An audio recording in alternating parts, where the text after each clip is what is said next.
Bonjour à tous et bienvenue dans votre émission France en direct.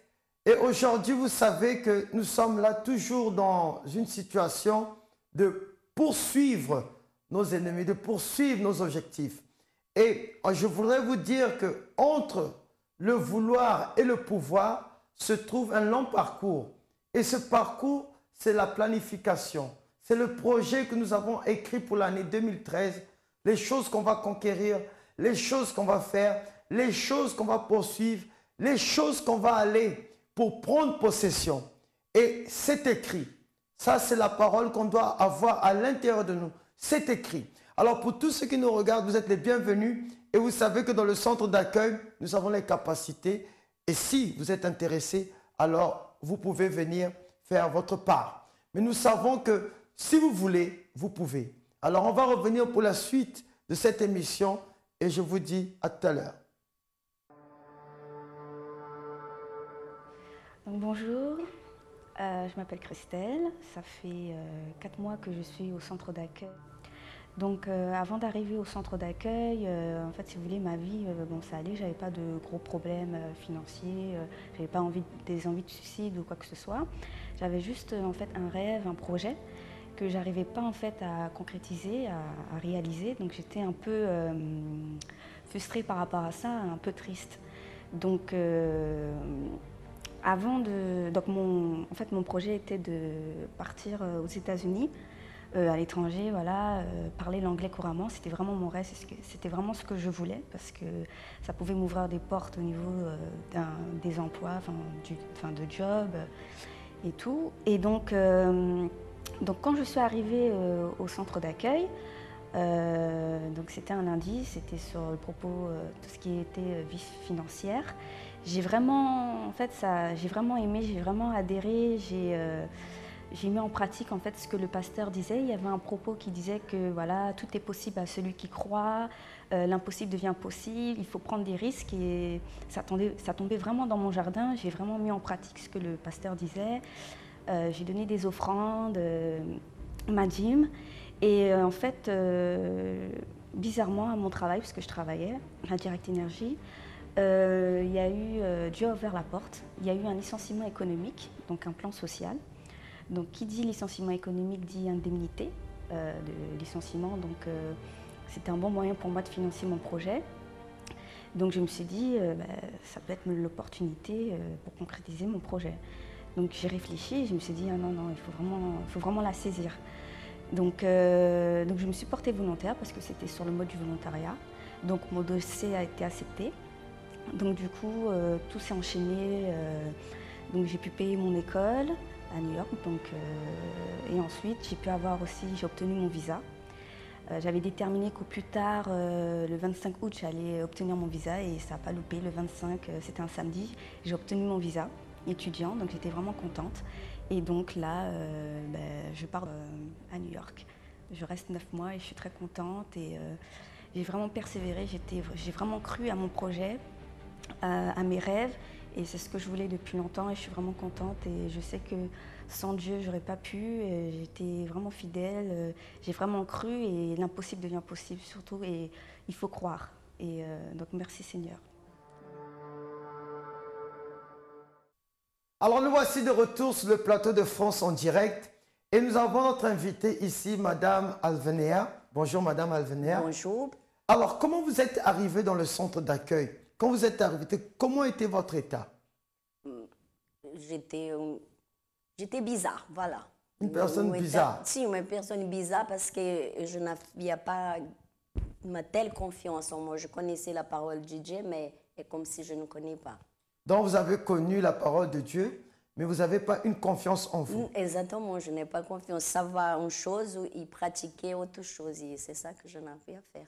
Et c'était dû à quoi? C'était dû à cause des échecs de la vie? C'était dur parce que toujours était des échecs avec la santé, spécialement ma santé. Parce que j'avais un problème qui même le médecin não trouvait qu'est-ce que c'est. Il dit que la douleur de la tête, c'est pour toujours, et ma migraine ne se guérit pas.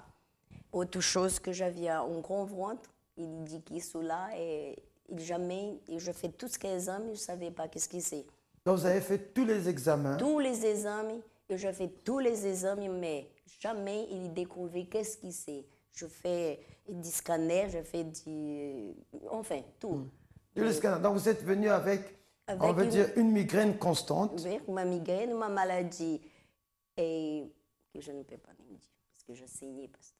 Vous saignez. Vous étiez tout le temps saigné constamment. Oui. On peut voir que c'est vraiment désagréable. Voilà, désagréable. Era uma constipação e era uma infecção.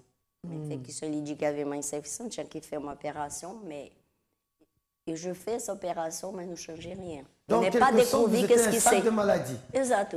Un sac de maladie. Une poubelle de maladie. Toujours le docteur, il fait beaucoup de médicaments, comme si ma maison était une pharmacie. Mais après que j'ai appris à connaître, qu'il disait fais confiance, parce que je dis que je connais, mais não fazia confiance. Parce que Jésus-Christ, il a porté toutes les maladies. Donc, qu'est-ce qu'il a dit? Pour ces blessures, nous sommes guéris. J'ai appris à faire confiance. Aujourd'hui, je suis une parfaite santé, je suis forte, je suis intelligente. Mais avant qu'on passe à la santé, avant qu'on passe à là, par exemple, vous qui nous regardez en ce moment, vous voyez qu'il y a quelque chose qui se trouve entre le vouloir et le pouvoir. Elle avait des maladies, une migraine, un ventre ballonné, elle saignait constamment et ça, on peut voir que c'est désagréable déjà quand les femmes, ils ont leur moment, leur temps. On peut voir leur humeur. Maintenant, imaginez constamment, vous êtes en train d'avoir ce problème. Alors, c'est dans la suite qu'on va découvrir qu'est-ce qu'elle a fait pour s'en sortir, qu'est-ce qu'elle a fait pour avoir. On va voir ce qu'on fait au centre d'accueil tous les jours parce que nous avons les moyens de vous aider.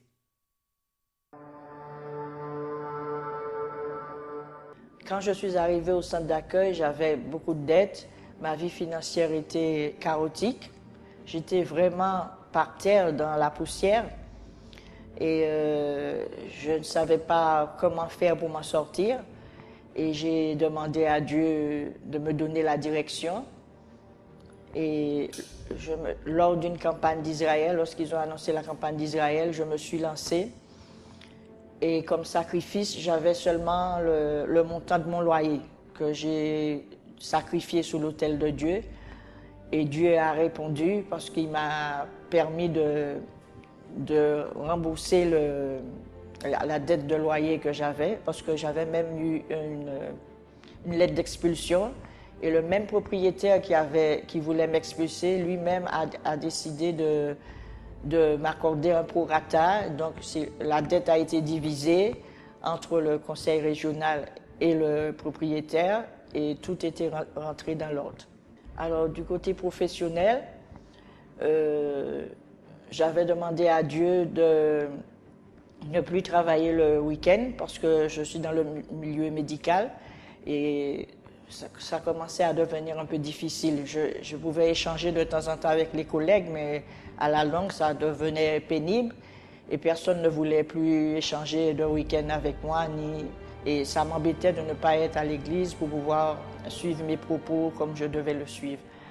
Alors, j'ai demandé à Dieu de me donner un poste où je ne vais plus travailler le week-end et où je vais me consacrer à 100% à lui. Et Dieu a, lors d'une campagne, toujours d'une campagne d'Israël, Dieu a répondu. J'ai eu ce poste, cela va faire 3 ans, je suis responsable d'une équipe et cela se passe très bien. Je suis adjoint référent technique de qualité dans l'industrie pharmaceutique. Ce que je peux conseiller aux gens, c'est qu'il ne faut pas baisser les bras, il faut rester ferme, persévérer jusqu'à ce qu'on obtienne la victoire.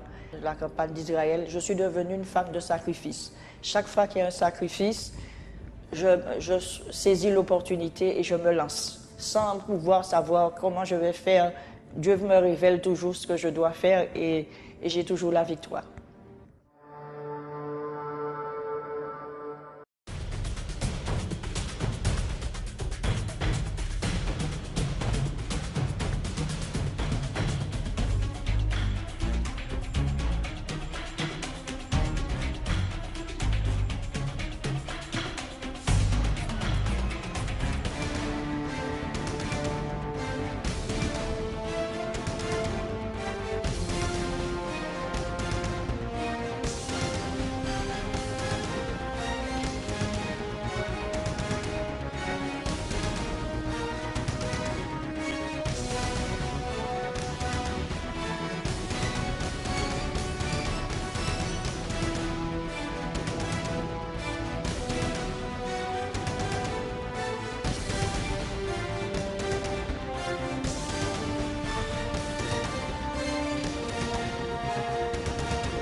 Alors, vous avez pu voir le témoignage de Madame Elisabeth, une personne qui allait être expulsée, une personne qui avait des dettes, une personne qui avait plein de problèmes, de situations financières.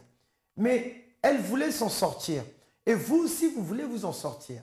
Vous aussi, vous voulez avoir un changement de vie. Parce que personne ne veut rester, demeurer dans les problèmes. Personne ne veut rester à l'intérieur des situations difficiles. On veut tous s'en sortir. Et elle a manifesté sa foi par un vouloir. Elle a cru en ce qui est écrit. C'est sûr qu'en venant au centre d'accueil, par les campagnes d'Israël, par les chaînes de prière, elle a pu écrire. C'est écrit. À l'intérieur de nous, par exemple, notre propre vie, c'est un projet, c'est un long projet. Si je peux dire un projet à long terme, la vie de tout un chacun. Mais c'est vous qui tracez. Mais entre le projet, il doit y avoir aussi les conquêtes.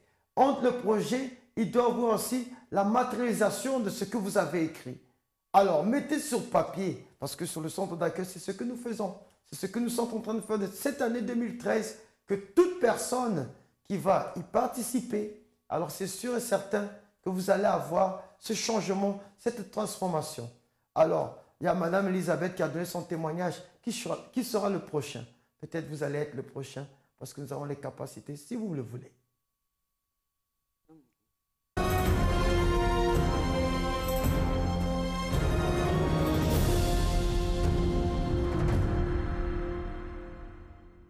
Dans ma vie, en fait, rien n'allait. Donc, dans ma vie professionnelle, financière, j'avais que des blocages. Chez moi, ça n'allait pas. J'avais une famille détruite. Il n'y avait pas d'entente, il n'y avait pas de compréhension. Et aussi, à l'intérieur de moi, j'étais une personne angoissée. J'étais colérique, ça n'allait pas. J'étais toujours sur mes nerfs. Donc, vu que j'étais viciée dans l'alcool, donc j'étais pas en fait en état de suivre le cours. Donc ça fait que ça n'allait pas, donc j'ai arrêté l'école et donc j'ai cherché un emploi. Je pouvais aller avec une amie, mais mon amie, elle pouvait avoir un entretien et moi non. Alors que j'avais les mêmes capacités qu'elle, on peut dire. Et donc j'ai cherché partout, j'ai déposé des CV, j'ai fait ce qu'il y avait à faire et je ne trouvais toujours pas. J'avais une famille qui était détruite, donc, parce qu'en fait ma sœur, elle est tombée malade. Donc ça fait qu'il y avait des tensions à la maison, il y avait beaucoup de divisions, on n'était pas ensemble, on ne communiquait pas en fait. On pouvait communiquer mais qu'en criant, qu'en s'insultant, mais on ne pouvait pas communiquer calmement. J'étais en colère en fait, j'étais en colère parce que j'étais toute seule à la maison, que mes parents ils ne me comprenaient pas, ils ne comprenaient pas que ma sœur elle était à l'hôpital, ils voyaient que, ma sœur qui était malade, donc moi je devais, on va dire, tout faire entre guillemets. J'avais un poids sur moi en fait. J'étais vraiment angoissée. J'étais pas bien à l'intérieur de moi, donc je me réfugiais dans l'alcool, dans la drogue, le shit, la beuh, dans la cigarette, dans les fêtes, tout ça. J'essayais de combler en fait le vide qui était à l'intérieur de moi, le mal qui était à l'intérieur de moi, j'essayais de le combler avec l'alcool, la cigarette, la drogue. C'est un ami de mon petit frère qui lui a donné un semeur, donc à la base on voyait qu'à la maison ça allait pas. Donc ma mère a cherché une église, elle a dit bon on va chercher une église, on va aller parce que ça va pas. Donc mon frère il en a parlé à un de ses amis et un de ses amis lui a donné le semeur. Et donc c'est à travers le semeur qu'on a vu après l'adresse le plus proche de chez nous.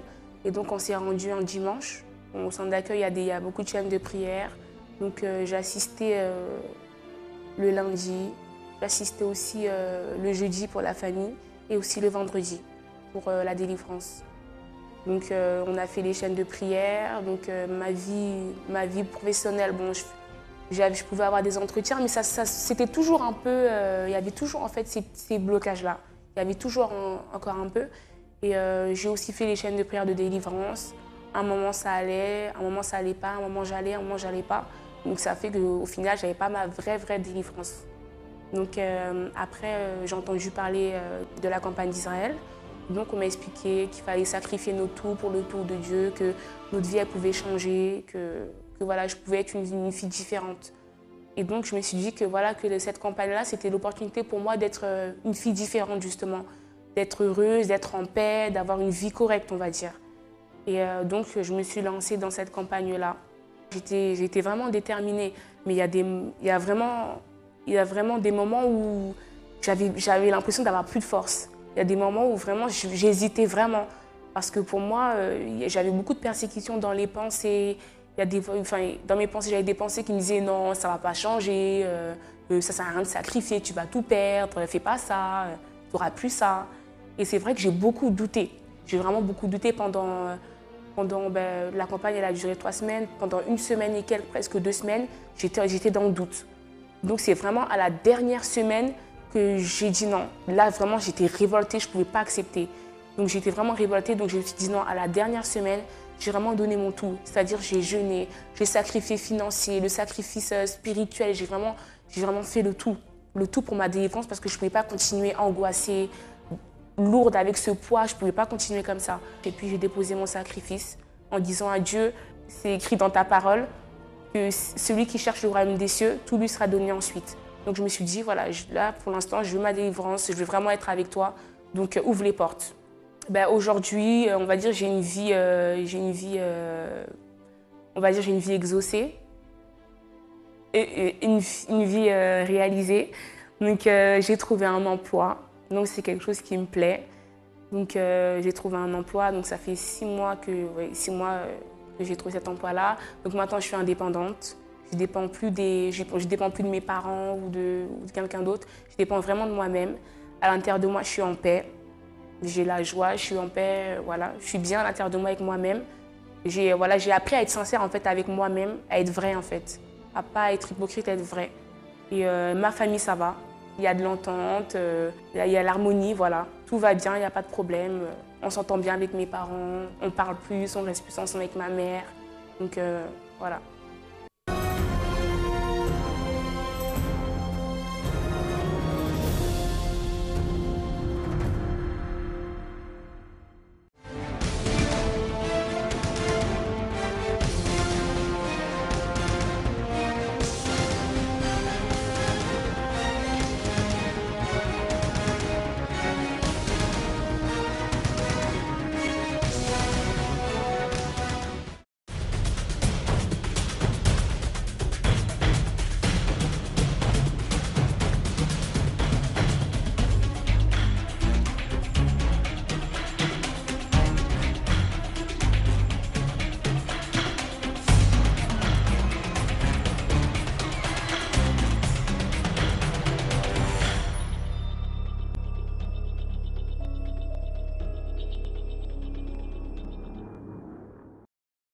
Alors, chers téléspectateurs, vous qui nous regardez, vous avez pu voir les témoignages. Et maintenant, on va revenir avec Madame Alvanea, excusez-moi. Et vous avez vu qu'elle a dit qu'elle est venue avec plein de problèmes de santé. Et aujourd'hui, comment se trouve Madame Alvanea? Comment elle est? Je me trouve très bien, très heureuse, parce que tout marche bien. Depuis que j'ai appris à faire confiance no mon Dieu, dans sa parole, qui est au pouvoir, tout va bien dans ma vie. Tant na vie santé comme na vie financière, et commence a famille aussi à se bénir à travers de ma confiance no Seigneur. Mais comme vous dites que vous allez bien, par exemple, qu'est-ce que vous avez fait pour aller bien? Parce qu'il y a une maladie, vous êtes allé voir les docteurs. Bon, on respecte les docteurs, on respecte tout ce qu'ils font. Mais il y a une chose qu'on sait qu'il y a des fois, il y a des situations très compliquées qu'ils ne peuvent pas résoudre. Et c'est sûr, parce que vous avez dit que vous êtes parti voir les docteurs, vous êtes parti faire des examens, des scanners, tout ça, vous avez fait. Mais maintenant, est-ce que ça vous a apporté une aide? Non, n'a apporté rien du tout parce qu'il n'a jamais découvert ce que j'étais. Et il toujours dit que la migraine n'a fini jamais, et tombe un médicament, c'est pas vrai. Alors, qu'est-ce que vous avez fait pour obtenir cette guérison? J'ai appris à faire confiance à ce qu'a dit Jésus-Christ. C'est lui qui a porté toute la maladie. Donc, aujourd'hui, je fais sa confiance de dire que je n'ai jamais à le docteur. Donc, j'ai ajouté tous les médicaments, je laissé tomber par là. Donc, j'ai déjà 2 ans qui pas de médecin, pas de médicaments. Et je vais, à travers de la campagne, je fais la campagne d'Israël. Exatamente, campagne d'Israël. Et c'est la première fois que je fais, même que je n'ai pas bien compris, mais elle me traz tellement bonheur dans ma vie, ce que je fais appris à telle confiance dans mon Dieu. Donc aujourd'hui, vous êtes guérie. Je suis guérie, je suis bénie, je suis joyeuse. Et très même joyeuse. votre vie financière, elle a changé. Même ma vie financière a changé. Parce qu'aujourd'hui, nous sommes sombres, moi et ma fille, qui qui est à Cayenne, parce qu'elle não veio ici. Elle est partie, mais nós somos ensemble avec une entreprise. Et elle commence à grandir par la gloire de Dieu. Parce que je dis que je veux que mon Dieu soit mon associé. Parce que vous l'avez voulu et vous avez reçu. Exatamente, e também ma fidélité devant le Seigneur, parce que tout ce qu'il dit, tout ce que le pasteur dit à l'église, et je prends pour moi, et je fais, et je suis fidèle au mon Dieu, et à travers de ma fidélité, le Seigneur bénit très bien ma vie financière, de ma filha que nós somos ensemble associés dans une entreprise. E eu dis pour elle, parce qu'elle était un petit peu comme ça, non, c'est dur et difficile. Je dis non, n'existe pas. Je fais confiance en Dieu. Notre Dieu, c'est notre associé, c'est le meilleur associé. Pourquoi? Tu sais, fidèle au Seigneur, nous dit en tout, et tu vas voir la gloire de Dieu. Et c'est ça qui se passe. Je veux la gloire de Dieu dans ma vie. Tout va bien, je suis très, très heureuse parce que tout marche bien dans ma vie et je veux ma famille aussi, tout béni. Tous aqueles qui font le propos avec, qui acceptent, ils sont bénis. Alors vous voyez, Madame Alvania, elle est là sur ce plateau. On vous remercie d'être venue ici, d'avoir partagé avec nous cela. Et elle a dit quelque chose, elle écoutait ce qui a été dit. Et qu'est-ce qui est en train de se dire au centre d'accueil? C'est écrit. L'année 2013, tout est écrit. On a écrit nos projets. On a dit qu'on va aller de l'avant. On va avancer. On va faire toutes choses pour obtenir nos objectifs. Et on va revenir. Préparez votre verre d'eau maintenant parce qu'on va revenir pour la prière. Et je suis sûr et certain, quand on va le bénir, quand on va le consacrer, vous aussi, vous pouvez réussir parce que vous avez un projet.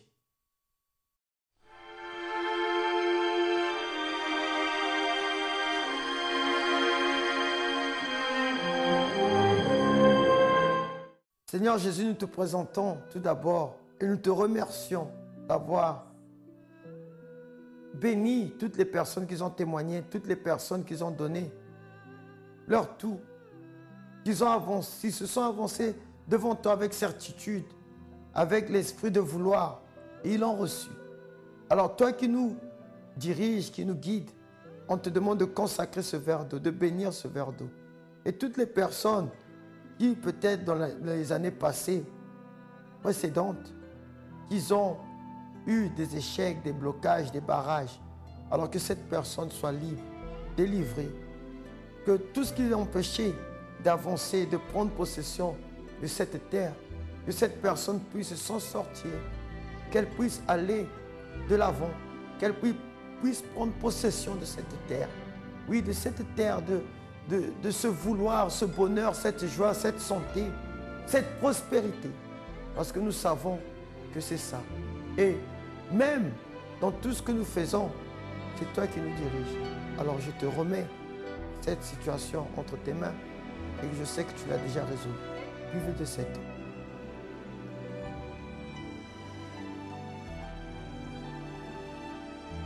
Au nom de Jésus, vous êtes bénis. Vous êtes forts. Recevez cette force, ce courage de vous lever et d'avancer et de partir de l'avant et prendre possession de vos bénédictions. Amen. Alors, vous qui nous regardez en ce moment, vous savez que nous sommes là et nous avons cette assurance. Nous avons quelques petites notes pour clôturer qui dit quel est le secret pour réussir à atteindre nos objectifs? Premièrement, mettre votre confiance en Dieu. Toutes choses que nous voulons réaliser ont besoin d'une résolution. Et c'est ce que nous avons fait. Nous avons écrit. C'est écrit. Nous devons planifier notre vie. Planifier votre vie. Ayez un budget. Ce que vous allez atteindre dans 6 mois, dans 2 mois, 3 mois, 4 mois. Et ça continue. Et ce que nous voulons, car croire en Dieu ne signifie pas que vous serez automatiquement béni et que tout sera à votre portée. Alors, vous qui avez planifié votre vie, c'est à vous maintenant d'aller conquérir parce que ça va se matérialiser. Je vous dis à demain et que Dieu vous bénisse.